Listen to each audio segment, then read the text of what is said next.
Yes 2025 AICTE academic കലണ്ടറാണ് നമ്മളിന്ന് പറയുന്നത്. ഞാൻ നിങ്ങളോട് പറഞ്ഞിട്ടുണ്ടായിരുന്നു ഇതിൽ കുറച്ച് ഇമ്പോർട്ടൻ്റ് ആയിട്ടുള്ള കാര്യങ്ങൾ നിങ്ങൾ മനസ്സിലാക്കി വെക്കേണ്ടതുണ്ട്. അതുകൊണ്ടാണ് ഇതൊന്ന് പറയുന്നത് കേട്ടോ.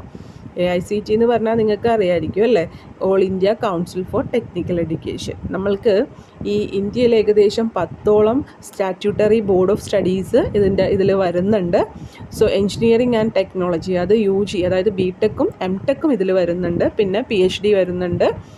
അതുകൂടാതെ വരുന്നത് management studies, vocational education, pharmacy ഇതിൻ്റെ ഉണ്ടല്ല വരുന്നത്, architecture, hotel management and catering ടെക്നോളജിയും ഇൻഫർമേഷൻ ടെക്നോളജിയും ടൗൺ ആൻഡ് കൺട്രി പ്ലാനിങ്ങും ഒക്കെ ഈ AICTE ഇതിലാണ് വരുന്നത്.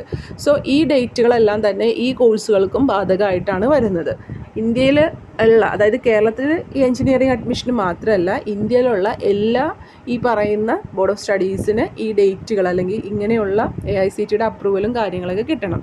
അപ്പോൾ AICTE എന്ന് പറയുമ്പോൾ AICTE അപ്രൂവൽ കോളേജുകൾക്ക് കിട്ടുന്നതാണ്. ഇതല്ലാതെ നമ്മൾ കോളേജിൽ കയറി വെബ്സൈറ്റിൽ കയറി നോക്കുമ്പോൾ NBA അക്രഡിറ്റേഷൻ എന്ന് പറഞ്ഞ് കാണും. അത് ഓരോ കോഴ്സിന് കിട്ടുന്നതാണ്, NBA national board of accreditation എന്ന് പറയുന്നത്. അപ്പോൾ അത് വേറെയാണ്, രണ്ടാണ് കേട്ടോ. NBA അക്രഡിറ്റേഷനൊക്കെ ഇത്ര വർഷത്തേക്ക് 2-3 വർഷത്തേക്കൊക്കെയാണ് കിട്ടുന്നത്. അത് വീണ്ടും പുതുക്കേണ്ടതായിട്ട് വരും, പിന്നെ കിട്ടാനുള്ള ചാൻസുകളുണ്ട്. പക്ഷേ AICTE അപ്രൂവൽ കിട്ടിയാൽ മാത്രമാണ് ഒരു എഞ്ചിനീയറിംഗ് കോളേജ് എന്നുള്ള നിലയിൽ പരിഗണിക്കുകയുള്ളൂ കേട്ടോ.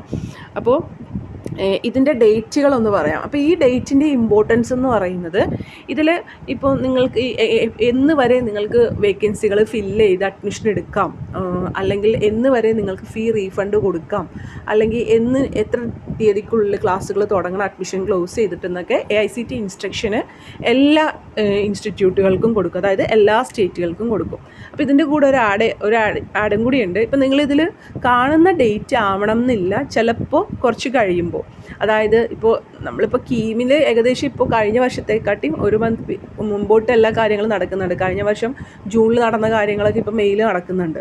അപ്പോൾ ഇങ്ങനെ ഈ കൗൺസിലും കാര്യങ്ങളൊക്കെ AICTE പറഞ്ഞ ഡേറ്റിനുള്ളിൽ തീർക്കാൻ പറ്റിയില്ലെങ്കിൽ സ്റ്റേറ്റുകൾ AICTEക്ക് റിക്വസ്റ്റ് കൊടുക്കും, ഈ ഡേറ്റ് എക്സ്റ്റെൻഡ് ചെയ്ത് തന്നെ എന്ന് പറഞ്ഞിട്ട്. അപ്പോൾ അങ്ങനെ കൂടുതൽ സ്റ്റേറ്റുകൾ അത് ആവശ്യപ്പെടുന്നതനുസരിച്ചിട്ട് AICTE ഈ ഡേറ്റ് ചിലപ്പോൾ ഒന്ന് നീട്ടി വരാനുള്ള ചാൻസ് ഉണ്ട്. നമുക്ക് ഫ്യൂച്ചർ പ്രെഡിക്റ്റ് ചെയ്യാൻ പറ്റില്ല. ഞാൻ പറയണത് 24 വരെ ഇങ്ങനെയൊക്കെ ഉണ്ടായിരുന്നു, 25 എന്താണെന്നുള്ളത് നമുക്ക് ഓരോ കാര്യങ്ങൾ വരുമ്പോഴേ പറയാൻ പറ്റുള്ളൂ. അപ്പം ഞാനിപ്പോൾ ഇത് പറയാനുള്ള കാരണം, നിങ്ങൾ ഈ ഡേറ്റ് ആണ് എന്ന് കരുതിയിട്ട് നിങ്ങൾ കോളേജുകൾ മാറാതിരിക്കുകയോ അല്ലെങ്കിൽ അഡ്മിഷൻ ക്ലോസ് ആയി എന്നൊന്നും വിചാരിക്കേണ്ട. ചിലപ്പോൾ ഇത് കഴിഞ്ഞിട്ടുള്ള ഡേറ്റുകളും വരാം കേട്ടോ. അപ്പോൾ നമ്മളിപ്പോൾ ഒരു കോളേജിൽ ഇപ്പോൾ കൗൺസിലിംഗ് വഴി ഫസ്റ്റ് അലോട്ട്മെൻറ്റ് വന്നു, നമ്മളിപ്പോൾ ഒരു കോളേജിൽ അഡ്മിഷൻ എടുത്തു, അത് കഴിഞ്ഞ് സെക്കൻഡ് അലോട്ട്മെൻറ്റ് വരുമ്പോൾ വേറൊരു കോളേജിലേക്ക് പോകും. അപ്പോൾ നമ്മളുടെ ഫീസ് മാറിക്കിട്ടും. തേർഡ് അലോട്ട്മെൻറ്റിലും സിയുടെ അലോട്ട്മെൻറ്റ് കണ്ടിന്യൂസ് ആയിട്ട് സാധാരണ 1, 2, 3 എന്നുള്ള നിലക്കാണ് വരുന്നത്. അപ്പോൾ ആ 3 അലോട്ട്മെൻറ്റിലും നിങ്ങൾ മാറുമ്പോൾ നിങ്ങൾക്ക് കിട്ടും. അത് കഴിഞ്ഞ് സ്പോട്ട് അലോട്ട്മെൻറ്റുകൾ വരുമ്പോൾ ഈ പറഞ്ഞ ഡേറ്റിന് അപ്പുറമാണ് സ്പോട്ട് അലോട്ട്മെൻറ്റുകൾ വരുന്നതെങ്കിൽ ചിലപ്പോൾ നിങ്ങൾക്ക് ഫീസ് ഫുള്ളും റീഫണ്ട് ചെയ്ത് കിട്ടൂല. അപ്പോൾ അതാണ് നിങ്ങൾക്ക് അടുത്ത് ഈ ഡേറ്റുകൾ പറയാനുള്ള കാരണങ്ങൾ കേട്ടോ. നിലവിലിപ്പോൾ AICTE പറഞ്ഞ അനുസരിച്ചിട്ട് നിങ്ങൾക്ക് ഈ പറഞ്ഞതിൽ എന്തെങ്കിലും കൺഫ്യൂഷൻ ഉണ്ടെങ്കിൽ ഞാനത് ക്ലിയർ ചെയ്ത് തരാം. കാരണം ഇത് നമ്മളിപ്പോൾ AICTEയുടെ കാര്യങ്ങൾ പറയണതാണ്, എത്ര അലോട്ട്മെൻറ്റുകളുണ്ട് അല്ലെങ്കിൽ എങ്ങനെയാണെന്നുള്ള കാര്യങ്ങളൊക്കെ പറഞ്ഞു തരുമ്പോൾ ആ ഒരു കാര്യം കൂടി പറഞ്ഞു തരാം കേട്ടോ. കീമിൽ നമുക്ക് കണ്ടിന്യൂസ് ആയിട്ട് സാധാരണ 3 അലോട്ട്മെൻ്റ് ആണ്. ആ 3 അലോട്ട്മെൻറ്റിൽ ഒരു കോളേജിൽ നിന്ന് നമുക്ക് ഓപ്ഷൻസ്, നമ്മുടെ ഹയർ ഓപ്ഷൻസ് കിട്ടണ അനുസരിച്ചിട്ട് മാറുന്നതിന് കുഴപ്പമുണ്ടാവില്ല. പക്ഷേ AICTE പ്രൈവറ്റ് കോളേജുകളുടെ അലോട്ട്മെൻറ്റുകൾ തീർത്ത് കഴിഞ്ഞ് അവർ സ്പോട്ട് അലോട്ട്മെൻറ്റുകൾ നടത്തുമ്പോൾ ഈ പറയുന്ന ഡേറ്റ് അവിടെ പ്രാധാന്യമുണ്ട്. പക്ഷേ ക്യുസാറ്റിൻ്റെ വെബ്സൈറ്റിൽ അവരൊരു ഡേറ്റ് ഇടും, ഇത്ര ശതമാനം ഫീ റീഫണ്ട് കിട്ടും, ഇത്ര ശതമാനം കിട്ടും ഇന്ന ഡേറ്റ് കഴിഞ്ഞാൽ. അതാണ് നിങ്ങൾ ഫോളോ ചെയ്യേണ്ടത് കേട്ടോ. ഈ ഡേറ്റ് ചിലപ്പോൾ ഈ ഡേറ്റ് ആയിട്ടായിരിക്കും, പക്ഷേ അവർ ഫീ റീഫണ്ട് ഫുള്ള് കിട്ടുന്ന ഒരു ഡേറ്റ് ഇടും, പകുതി കിട്ടുന്ന ഒരു ഡേറ്റ് ഇടും, പിന്നെ ഒന്നും കിട്ടാത്തൊരു ഡേറ്റൊക്കെ ഇടും. അത് ക്യുസാറ്റിൻ്റെ വെബ്സൈറ്റിൽ അഡ്മിഷൻ തുടങ്ങി കഴിഞ്ഞ് കുറച്ചാവുമ്പോൾ വരും. അതാണ് നിങ്ങൾ ഫോളോ ചെയ്യേണ്ടത്. ഇപ്പോൾ നമ്മളുടെ ഈ കേരളത്തിലുള്ള മറ്റ് എഞ്ചിനീയറിംഗ് കോളേജുകളുടെ കാര്യമാണ് സാധാരണഗതിയിൽ ഇത് പറയുന്നത്. ഒന്നുകൂടി പറയുവാണ്, ഈ ഡേറ്റിൽ ചിലപ്പോൾ വ്യത്യാസങ്ങൾ വരും. അത് നിങ്ങൾ വെബ്സൈറ്റ് അടക്ക് ഒന്ന് നോക്കി എന്തെങ്കിലും ഡേറ്റുകൾ കൂട്ടി വന്നിട്ടുണ്ടോ. സാധാരണ സെപ്റ്റംബർ വരെയൊക്കെ ഉണ്ടാവാറുണ്ട്, മനസ്സിലായോ?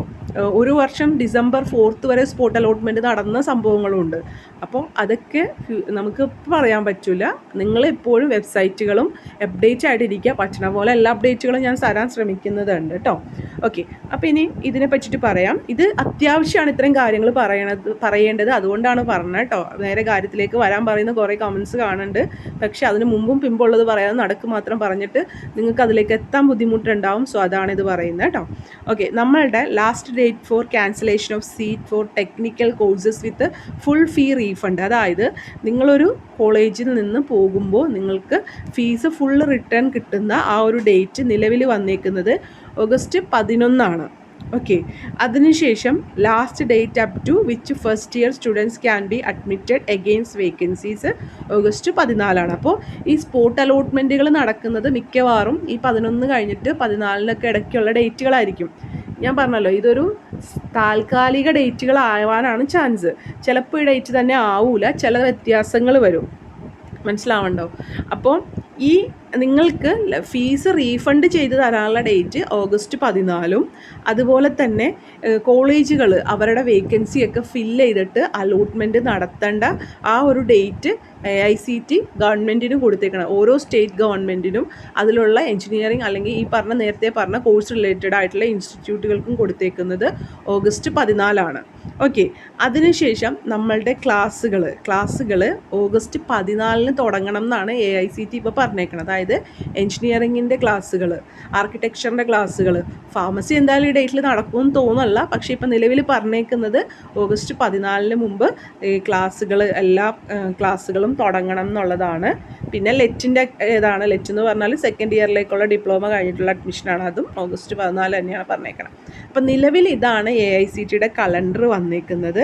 അപ്പോൾ ഈ ഒരു കലണ്ടർ ആയിരിക്കും ഫോളോ ചെയ്യാൻ ഇപ്പോൾ ഇൻസ്ട്രക്ഷൻ കൊടുത്തേക്കണ. ഡേറ്റുകൾ മാറി വരാനുള്ള ചാൻസ് ഉണ്ട്. അത് നിങ്ങൾ AICTയുടെ വെബ്സൈറ്റിൽ തന്നെ നോക്കണം. പറ്റണ പോലെ നമുക്ക് അപ്ഡേറ്റ് ചെയ്യാം. വീഡിയോ ഇഷ്ടമെങ്കിൽ ലൈക്ക് ചെയ്യണേ. Take care, stay blessed. Thank you.